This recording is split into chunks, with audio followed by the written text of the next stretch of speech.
Hey guys, Sean Day, Hire Lead Chill. I always say the date so that I make sure that we date the video in case somebody looks at it like a year down the road. So today is 5/16/24, about 2:14 in the afternoon Eastern.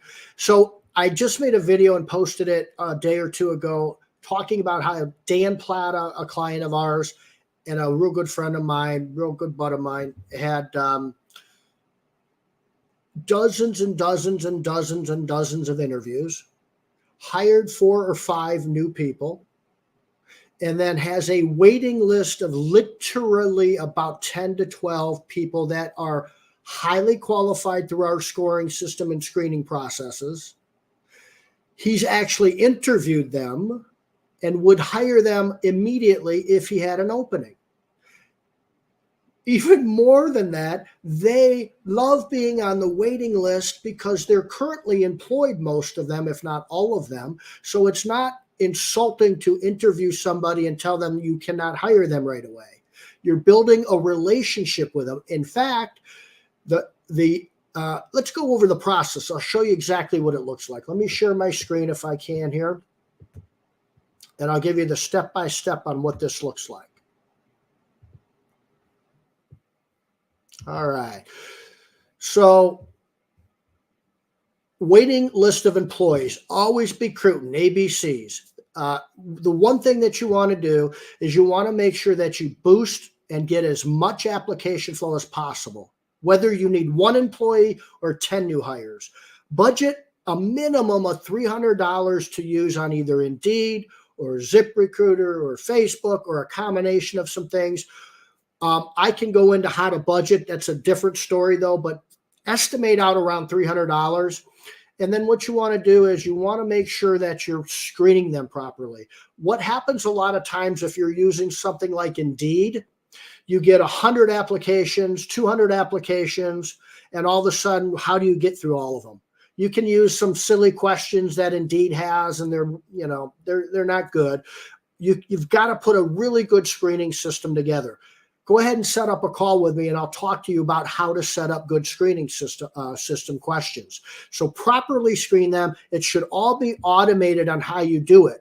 And then group interviews. No more one-on-ones. I've talked to business owners that have like no office, right? That they don't have an office. They're either young into their business or maybe they've got a good business, but they use a storage unit where their team goes to, and they don't need an office. Not a bad idea. But the problem is you can't do group interviews that way. If you don't want a group of people at your house probably. Here's the solution. Do you have a bank? Do you deposit hundreds of thousands of dollars a year in there? They might have a conference room you can use for group interviews. How about your insurance gal or guy? They probably bill you monthly a pretty good dollar amount.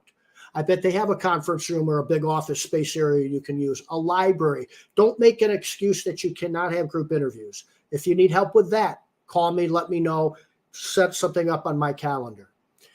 By the way, that ends your no-shows.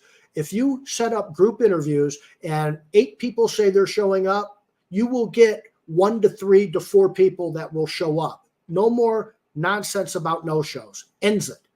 Interview everybody that qualifies. So if you need to hire 1 person and 10 people at your group interview every single one of them and find out the ones that say, I can't wait to start. I really want to work for you. Make sure there's a good match.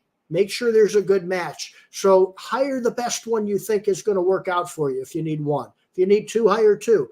What do you do with those others? Hire the number of people. If you are somebody that needs 8 or 10 hires or 6 or 7 hires, repeat the process. Instead of $300 in boosting, you might need $1,000 in boosting. Okay, it's supply and demand.